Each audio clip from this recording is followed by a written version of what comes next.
ஒரு நாள் கிங்கா மாறி இருக்கு செல்லாத 5 பைசா.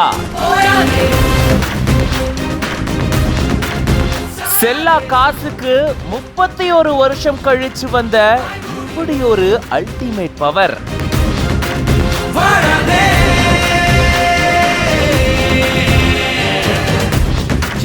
5 பைசா 200 ரூபாயா மாறின அதிசய நிகழ்வினுடைய பின்னணி என்ன?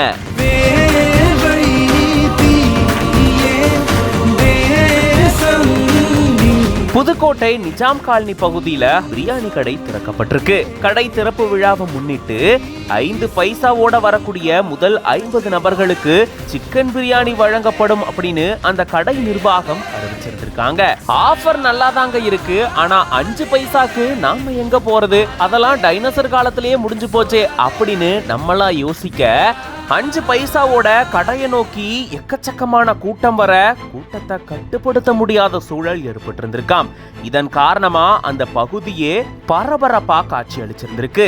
சின்னவங்கள்ல இருந்து பெரியவங்க வரைக்கும் ஏராளமானோர் ஒரே நேரத்துல பிரியாணி வாங்குறதுக்கு போட்டி போட்டு முண்டி அடிச்சுட்டு வந்திருக்காங்க. இப்படி 5 பைசாவுக்கு பிரியாணி அப்படின்னு ஆஃபர் கொடுத்ததால மொத்த ஊருமே கடையை நோக்கி படையெடுத்திருக்கு.